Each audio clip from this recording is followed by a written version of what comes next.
Hi, welcome to our new video on the PowerShell series. Today we are going to discuss the topic the PowerShell files and folder operations, how we operate the files and how we use the commands to move the files from one directory to other directory and how we process the files. And also we'll check the PowerShell date and time operations. Let's get started. Now, first we will be going with the PowerShell files and the folder options. We have These are the topics which we have under the files and folder options. First one is the creating folders. The second one is creating files, copying folders from one folder to one, copying folder one drive to another drive, and copying the files from one drive, one folder to another folder, and deleting the folders and deleting the files. We have some more options on the files and folders, that how we move the folders. Script we will also see the script how to move the folders using the PowerShell scripts, and the moving files from one folder, from move the files using PowerShell, and renaming the folders, renaming the files with the PowerShell script, retrieving the items, and checking the folder existence and the child file, checking the file if exists or not. This would be the helpful video because most of the operations will be done by using these scripts as part of the script. Now we are going with the first one, creating a folder by using the PowerShell. We are using the item called new item commandlet is used to create a directory by passing the path using the hyphen path as path of the directory and the item type as directory. We will see an example. In this example, we will create a folder in H downloads with name test folder. Type the following command in the PowerShell ISE console.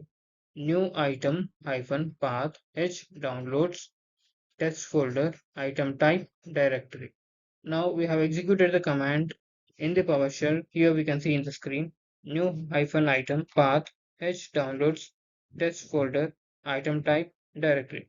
Whenever we specify the item type as directory, then it creates a folder, and here we can see the directory. Under the directory H downloads, we can see the name test folder directory has been created, which in the mode you can see this D specifies a directory, and we can also see that in the Windows, under the downloads folder we can see a test folder has been created here.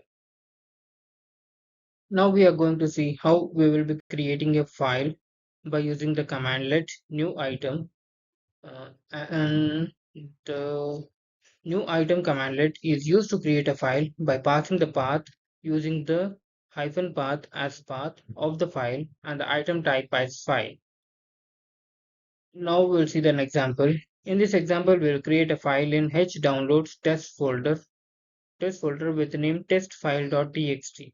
We'll type the following command in the PowerShell ISE console as new hyphen item hyphen path H hyphen H colon downloads test folder hyphen item type directory.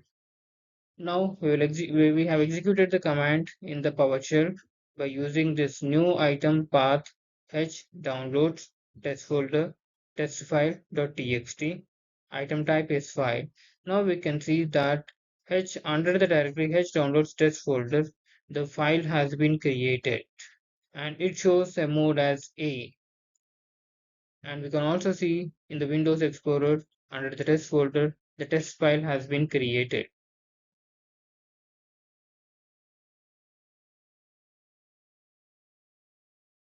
Now we will see how to copy the folders from one directory to the copy directory by passing the path of the directory to be copied and the destination path where the folder is to be copied. Now we will be using the command called we'll be using the copy hyphen item commandlet H downloads test folder, and the contents of this folder will be moved to the another folder H downloads test folder 1. Now we have executed the command in the screenshot as shown below. Copy hyphen item path H downloads test folder has been this folder will be copied with another folder name.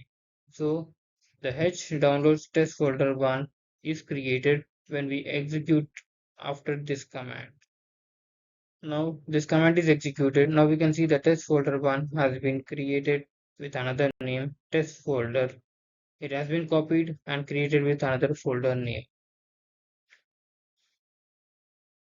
Now we will be seeing the commandlet like the copy file.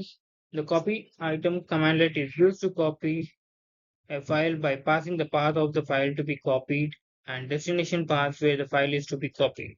In this example, we will copy a file h downloads test folder testfile.txt to h downloads test folder 1 by using the command copy-item h downloads test folder testfile.txt, and that will be copied to h downloads test folder testfile1.txt. You can see the test file 1.txt in test folder 1 with the content of the test file.txt. Test folder 1 folder should be present before running this command. Example 2. In this example, we will copy all the text file recursively h downloads test folder to h downloads test folder 1. Typing will be using the command copy-item filter start.txt path h downloads test folder recurse hyphen destination h downloads test folder 1. We can see the content of the test folder in the Windows Explorer where it contains both the test folder and the only text-based files. Now we will be deleting a file by using the commandlet remove item commandlet is used to delete a file by passing the path of the file to be deleted. In this example, we'll see the remove item commandlet, remove item and the folder name. If we give the whole folder will be deleted. And the example 2 we have is by using the remove item h downloads h drive downloads test folder recuts, then all the content of the temp folder in the Windows Explorer where its folders are now removed. That means all the folders in that particular folder will be removed from the system. Now we will be performing the delete folder operation. Remove item commandlet is used to delete a directory by passing the path of the directory to be deleted. Now we'll be using the commandlet remove-item h downloads test folder 1. The test folder 1 will be deleted. And the example 2 we have is we will be using the folder h downloads test folder 1 recursively so that all the folders in that particular drive will be deleted. Now we have the commandlet called move folder. By using this move folder, we will be using to move a directory by passing the path of the directory to be moved and the destination path where the folder is to be moved. The example we have is we have to type the command move-item dtemp test to the dtemp test1. The whole folder will be moved from the source to the destination. And we also have the another command as an example here move-item dtemp test to the dtemp test1. Now we have the other commandlet called move file. By using the move item commandlet is used to move a file by passing the path of the file to be moved and the destination path where the file is to be moved. The example for this one is move-item dtemp test.txt to the dtemp test1 folder. Only the file will be moved by using this command. The other commandlet we have now is the rename folder. By using the rename item commandlet is used to rename a folder by passing the path of the folder to be renamed and the target name. In this example, we'll see that by using the command rename-item dtemp test to test1. You can see the test directory as test1 directory now. There should be another folder with the same name already in the temp directory, otherwise the PowerShell command will fail. The rename file item Now we have the command called remove rename item commandlet is used to rename a file by passing the path of the file to be renamed and the target name. In this example, we will be using the command as rename-item dtemp test.txt to test1.txt so that the file name of the test.txt will be renamed as test1.txt.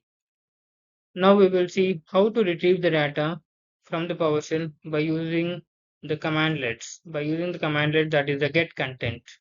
The get content commandlet is used to retrieve the content of a file as an array. In this example, we'll read a file dtemp test.txt. We'll type the command as get content dtemp test.txt. The output will be seen as you can see the following output in the PowerShell console that get content dtemp test folder test.txt file. The file consists of this is a test file. The example 2 in this command we will see we will read the size of the content of the file read and type we will be typing the command as get in brackets get hyphen content dtemp test folder test.txt.length. How much of the length the file has. You can see after running the command, we can see that the output after executing the command get hyphen content d hyphen temp test folder test.txt.length. The contents of the file test.txt is shown as below. We have 20 characters. Here we can see the length of the file 1, 2, 3, 4, 5, 6, 7, 8, 9, 10, 11, 12, 13, 15, 16, 17, 18, 19, 20. The same 20 characters we have. Now we'll be seeing the PowerShell commandlet to test whether the folder exists or not. This commandlet is mostly used by the PowerShell scripting users, whoever are working on the scripting part in the PowerShell. They will be using this command to for their scripts. The reception the command is test path commandlet is used to check the existence of a folder. We'll be using the command called test-path d temp test. If if we after testing if the folder exists, then it will be showing as true. Now we'll be seeing the commandlet, the test path, which is used for the file existence. We will check whether the file exists or not. The test path commandlet is used to check the existence of a file. For this also we'll be using the same command as a folder, test-path d temp test.txt. If the path exists, then it prints as true. In this example, we are not having a file name test2.txt in the temp directory, in the test directory.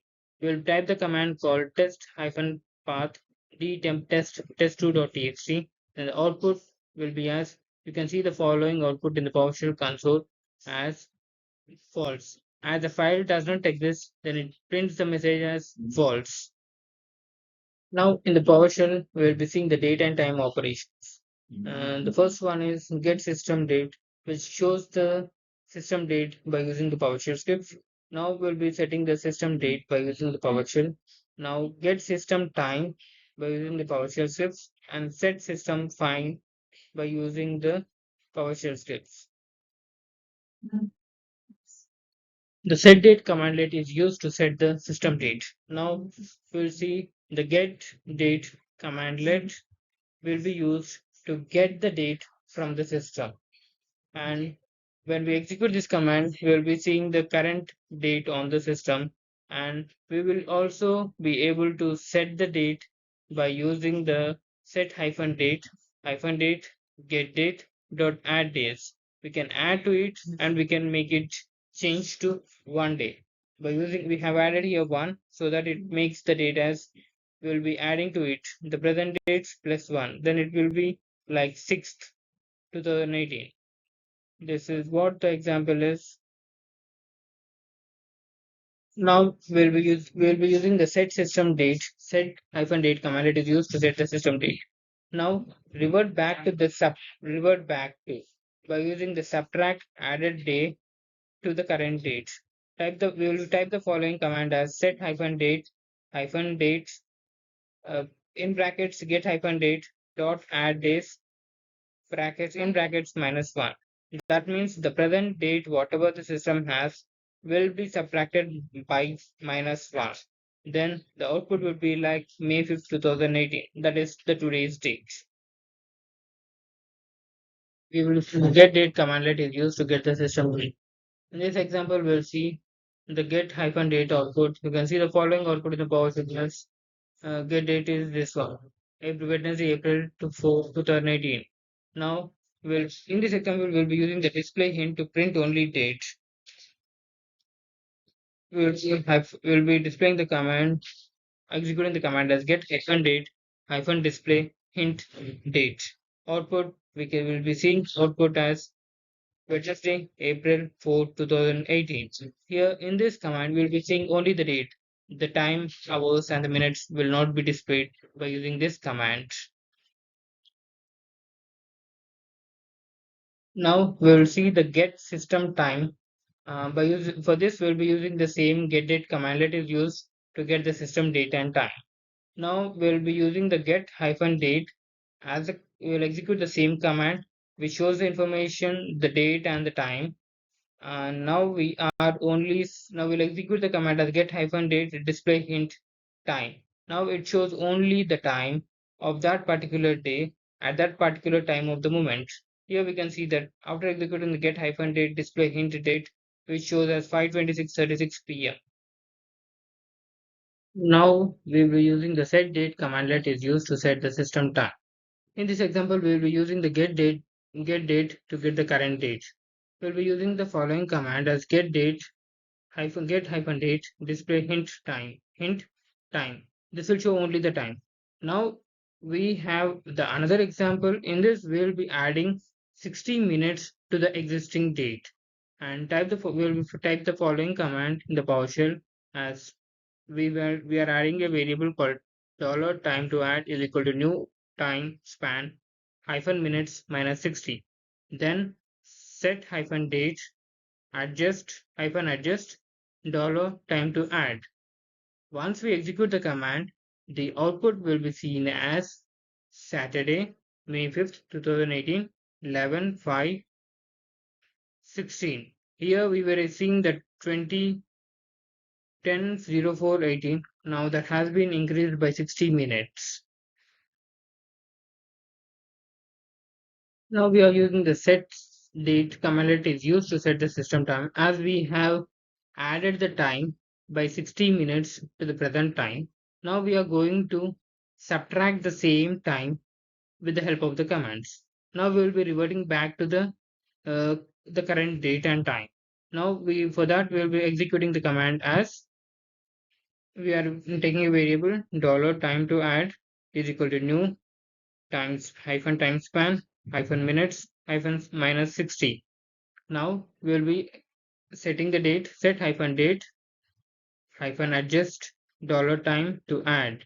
Now after we execute the command, now we can see that the date and the time has been reverted back to the previous time.